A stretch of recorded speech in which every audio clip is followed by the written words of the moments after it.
One of the most important things that you need to understand is where can the closed loop poles lie in the complex plane. Now, the basic requirement is for the system to be stable. So you can't have roots in the right half plane, but you can have roots in anywhere in the left half plane. So if you don't have any other constraints, then the whole left half plane is the place where you can put your roots anywhere here for the control system, complete control system. So closed loop poles can lie anywhere here in the left half plane.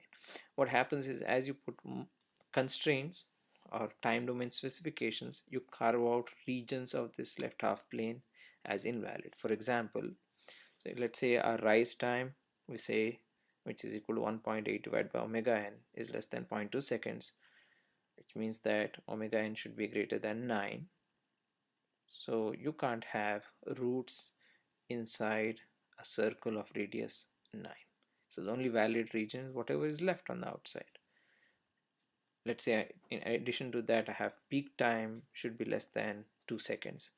That gives me this condition that my damped natural frequency should be greater than 1.57. What does that mean? That means so damped natural frequency is the distance from the real axis. So you draw a line omega d equal to 1.57, and nothing can lie inside this band. Now again carved out this region, so the only valid region is this blue region that's left here. If you put another constraint, percentage overshoot is less than 10%.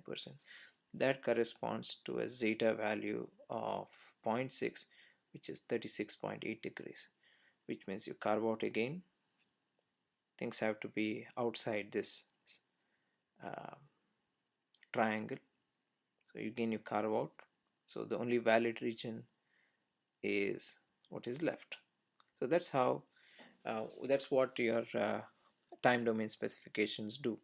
They carve out your left half complex plane and leave you with a valid region where you can do pole placement or choose to put your closed loop poles. So in essence, controller design is nothing but pole placement of the closed loop transfer function. So we'll go into more detail when we do root locus what this pole placement means. Now let's look at designing a controller. The general procedure is to find the closed loop transfer function. Then you compare the closed loop transfer function to the canonical second order system and write down the second order parameters in terms of the controller parameters. You match them with time domain specifications and solve for controller parameters. So here is an example. So this is a very simple loop. The controller gain is k, and then there's a planned GP. GP is given by this transfer function right here. So we need to find k such that rise time is less than 0.2 seconds, and given that, we are looking at what is the 4% settling time at this value of k. So first let's do the closed loop transfer function. It is kgp divided by 1 plus kgp. Now this you could do with Mason's rule or brute force or what have you. You substitute the value of gp, you get this transfer function, and if you expand that, this is what you get. Now this is a second order transfer function without zeros, so you equate that to the canonical second order transfer function without zeros. From this you can write omega n is root of 2k, rise time is 1.8 divided by omega n, which is less than 0.2. You substitute for omega n with the root of 2k, and that gives you k is greater than 40.5. Similarly, 2 zeta omega n equal to 2, right here, comparing these two. Now, which means zeta omega n equal to 1. Settling time is 4.2 divided by zeta omega n. Zeta omega n is 1, should be less than 4.2. Now let's look at this transfer function. Is a little bit more complicated. There are two loops. There's a first loop here and the second loop here.